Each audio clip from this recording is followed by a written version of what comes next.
السلام عليكم ورحمة الله وبركاته. الحمد لله نحمده ونستعينه ونستغفره ونعوذ بالله من شرور أنفسنا من يهده الله فلا مضل له ومن يضلل فلا هادي له ونشهد أن لا إله إلا الله وحده لا شريك له ونشهد أن سيدنا وسندنا وحبيبنا وطبيب قلوبنا ومولانا محمدا عبده ورسوله. أما بعد فأعوذ بالله من الشيطان الرجيم. بسم الله الرحمن الرحيم.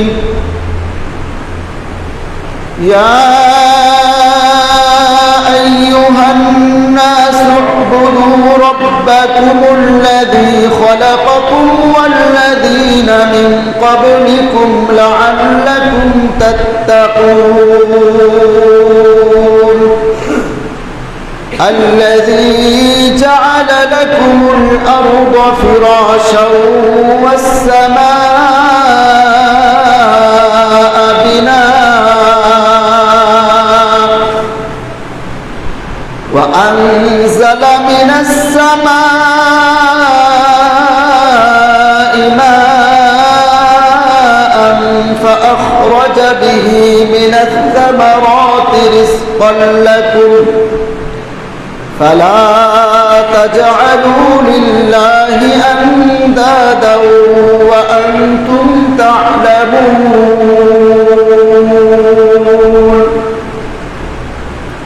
صدق الله العظيم. قال رسول الله صلى الله عليه وسلم: من تواضع لله رفعه الله. وقال رسول الله صلى الله تعالى عليه وسلم: أخلص دينك يكفك العمل القليل، أو كما قال النبي صلى الله تعالى عليه وسلم: اللهم صل على محمد وعلى آل محمد كما صليت على إبراهيم وعلى آل إبراهيم إنك حميد مجيد.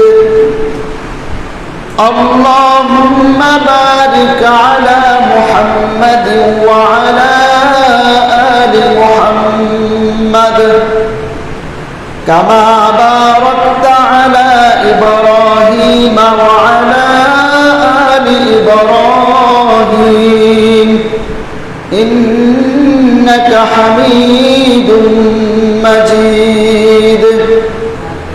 لا إله إلا الله، لا إله إلا الله، لا إله إلا الله، لا إله إلا الله، لا إله